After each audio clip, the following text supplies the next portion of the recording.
Seguimos con el punto 2 del tema de cuántica de átomos de 2 electrones y en este punto vamos a ver en qué consiste el método variacional.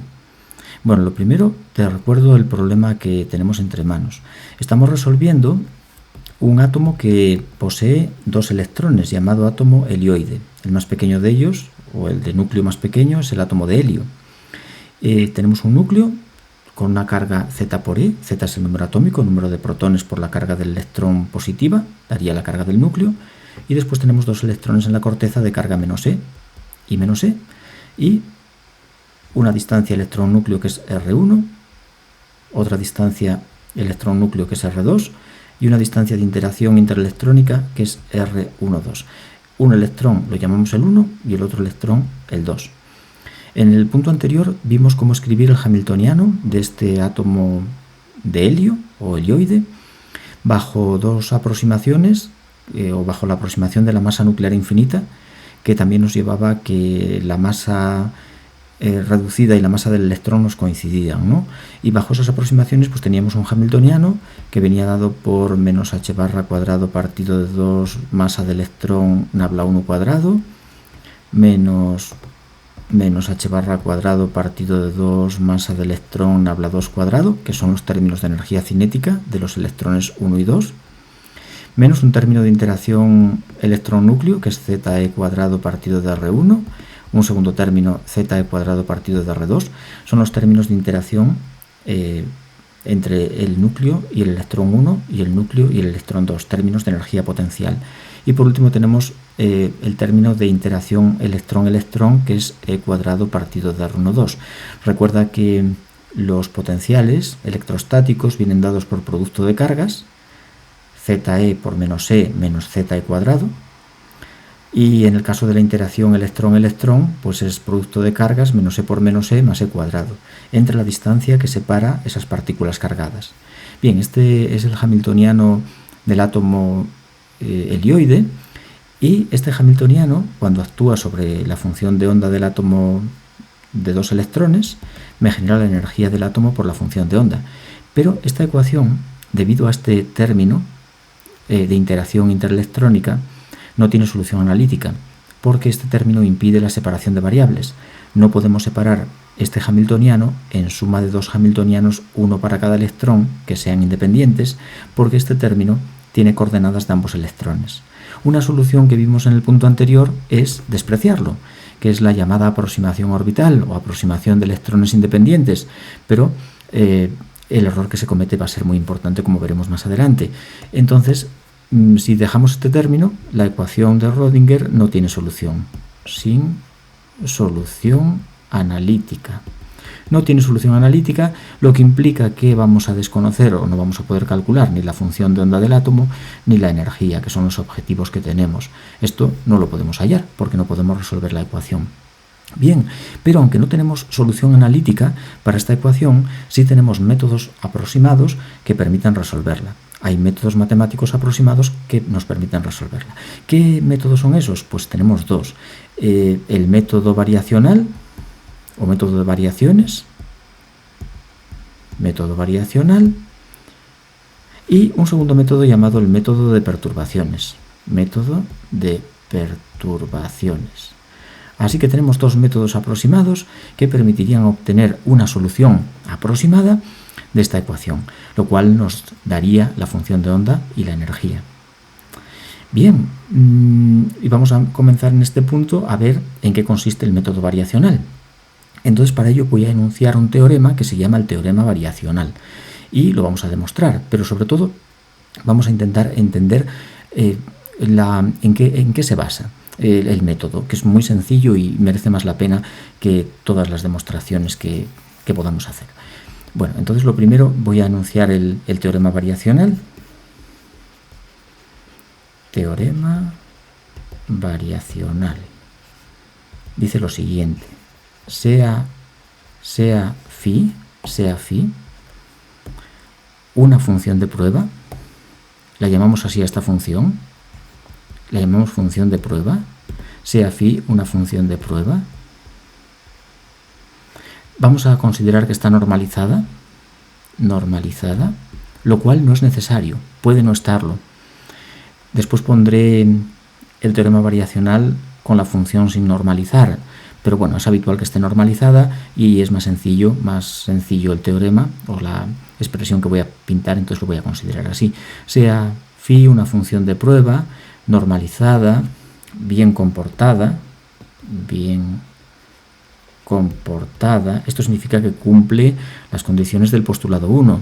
Es una función unívoca, finita, continua, cuadrado integrable, que cumple condiciones límite del problema,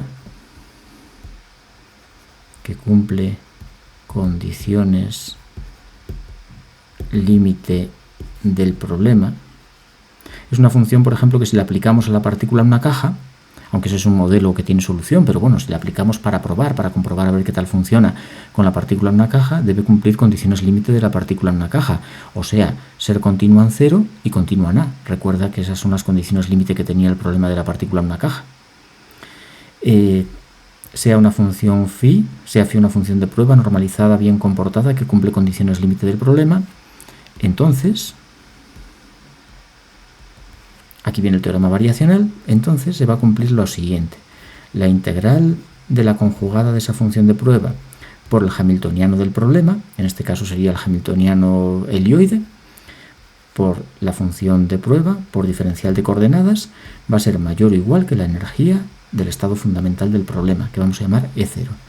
E0 es la energía del estado fundamental.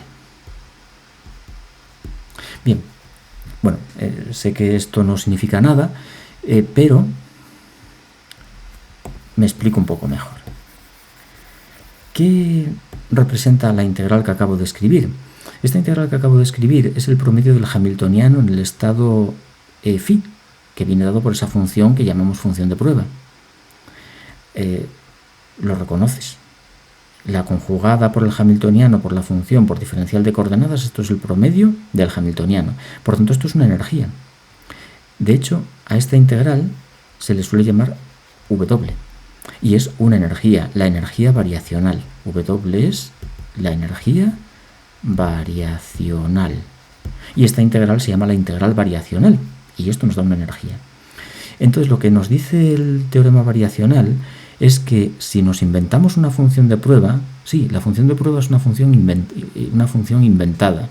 Es una función que tienes que diseñar, bueno, acorde con el modelo cuántico al que la vas a aplicar, lógicamente, diseñarla con un cierto criterio, pero es una función que tú te inventas, que tú creas. Y haces esta integral obteniendo la energía que tendría tu sistema en un estado dado por esa función de prueba que has diseñado. Y a continuación lo que haces es esa energía que has obtenido al hacer la integral, que es W, la energía variacional, la comparas con la energía del estado fundamental de tu problema, que deberías conocer experimentalmente. Y este teorema lo que te dice es que la energía que has obtenido, la variacional, es siempre mayor o igual que la del estado fundamental. Nunca va a estar por debajo. Por muy mala que sea tu función de prueba, el error siempre lo cometes por encima. Es decir, tu función de prueba siempre dará lugar a una energía mayor que la verdadera, mayor que la del estado fundamental. Si, por ejemplo, estamos buscando la función de onda del estado fundamental de un problema cuántico como el átomo helioide, nos inventamos la función de prueba, hacemos esta integral y comparamos W con E0. Si vemos que W y E0 son próximos, es decir, que W es bastante parecido, es casi igual a E0, es que la función que nos hemos inventado es una buena función para describir el estado fundamental del helio. En el caso de que la diferencia entre W y E0 sea importante, es que estamos cometiendo mucho error y eso significa que la función de prueba que hemos inventado es mala, no describe bien el estado fundamental del problema. Dibujado de forma gráfica, imagina que este es la energía del estado fundamental del átomo de helio. Un átomo de helio en su estado fundamental, determinamos la energía que posee, se puede hacer, por ejemplo, ionizándolo. Das energía para arrancarle los electrones, separando los electrones del núcleo, y esa energía que es necesario dar para ionizarlo completamente, para separar electrones de núcleo, es la energía que el átomo de helio posee. Y esa es la energía del estado fundamental del mismo si esos electrones están en el estado fundamental antes de ionizarlos, claro. Bueno, pues Por tanto, experimentalmente se puede determinar la energía del estado fundamental. Ahora yo me invento una función de prueba, esta que voy a llamar phi1. Aplico esta integral y determino cuánto vale la energía asociada a ese estado. Y es esta energía, W1. Bueno, aquí si quieres pongo una escala de energías. Bueno, pues la energía variacional asociada a esta función de prueba tiene este nivel. Como puedes observar, esta diferencia es el error que cometo y es una diferencia muy notable. Por tanto, no estoy nada satisfecho con mi función de prueba y lo que voy a coger es otra función de prueba. Voy a modificar la que tengo o diseñar otra que voy a llamar, por ejemplo, psi2, y vuelvo a hacer lo mismo. Vuelvo a llevarla aquí a la integral variacional y determino la W2. Y ahora observo que es una función de prueba mucho mejor que la anterior porque me comete mucho menos error. Su energía es más parecida a la energía verdadera que tiene el átomo de helio. Pero aún no estoy satisfecho del todo y entonces vuelvo a modificar mi función o a generar otra diferente, psi3, que tiene una energía asociada W3, y esta es mucho mejor que las anteriores porque me comete menos error. Y así voy modificando la función de prueba hasta que consigo que aproximadamente me dé la energía del estado fundamental del helio. Y esa función de prueba es la que considero como la función del estado fundamental del helio. La voy obteniendo de esa manera por prueba y error, o bueno, diseñando funciones, modificándolas y valorando su bondad, lo buenas que son, hallando la integral variacional que me da la energía asociada a esas funciones que me voy inventando, y para saber si son buenas o no las comparo con la energía verdadera del átomo. De acuerdo, esta es la idea del método variacional.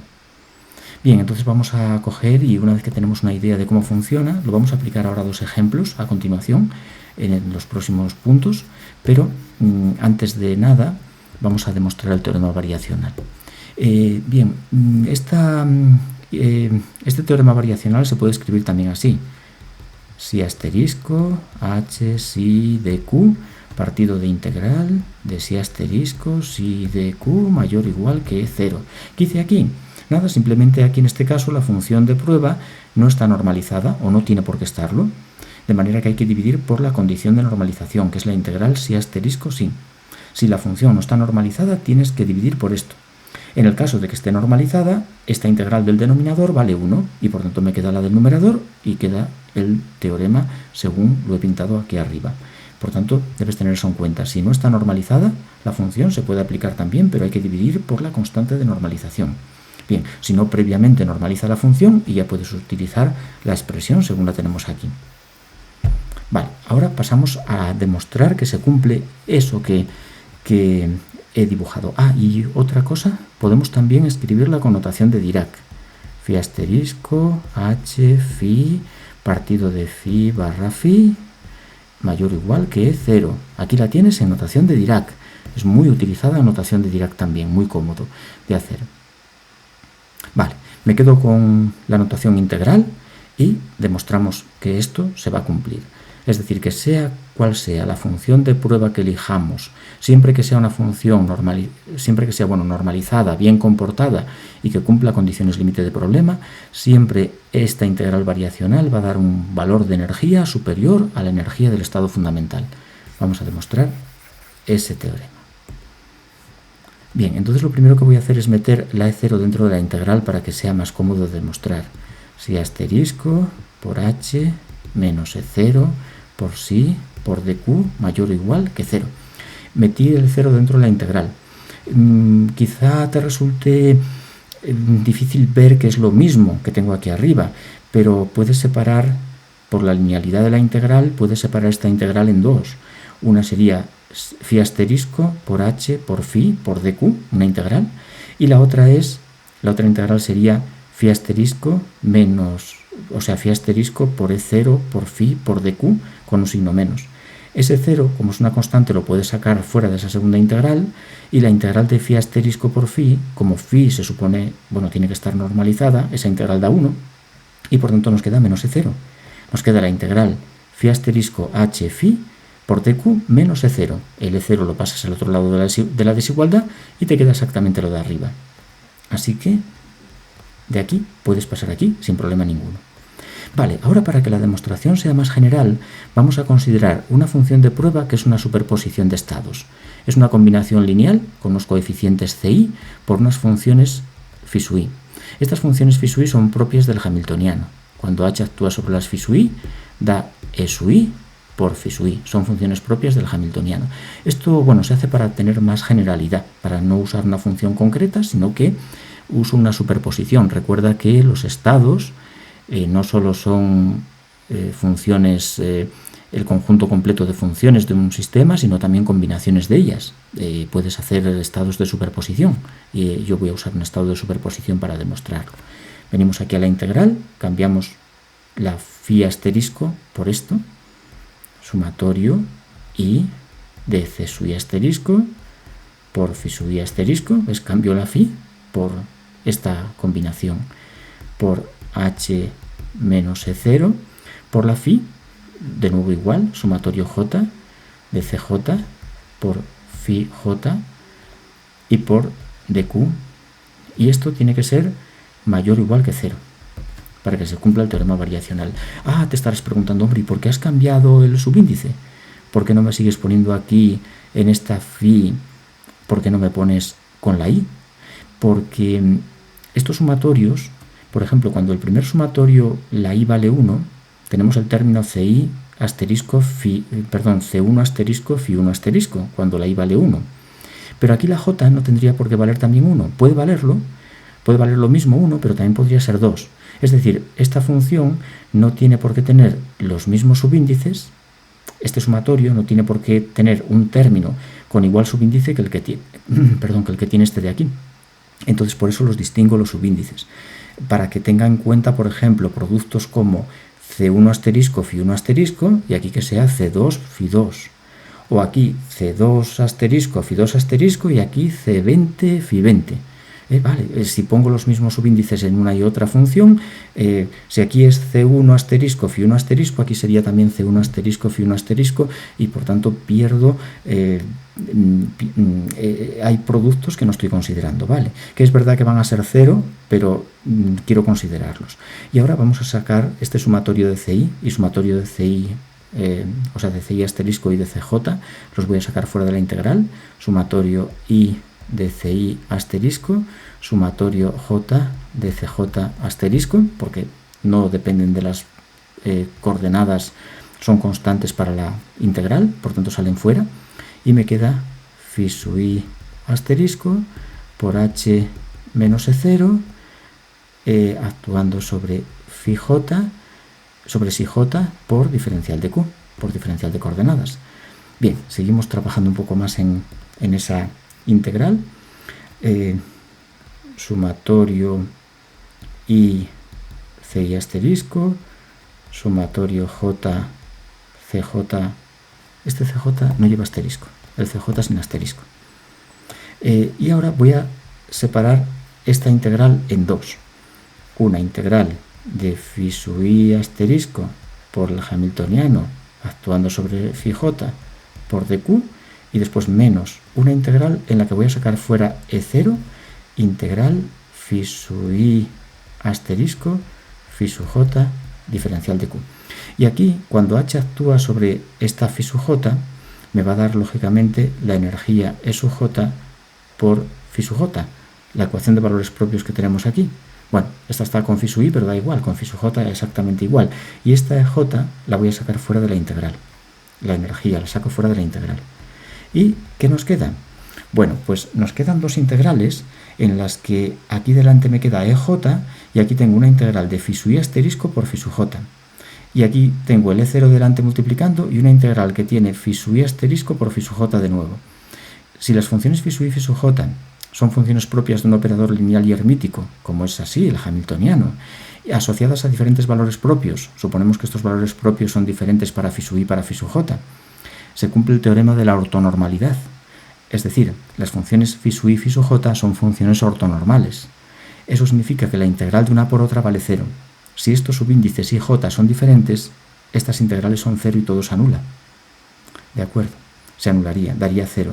¿Y cuándo no da 0? Pues da 0, no da 0, no se anulan cuando la I sea igual a la J. I igual a J. Es la única posibilidad de que no sea 0. Entonces venimos aquí. Si I es igual a J, este sumatorio sobre J lo puedes cambiar y ponerlo como sumatorio sobre I.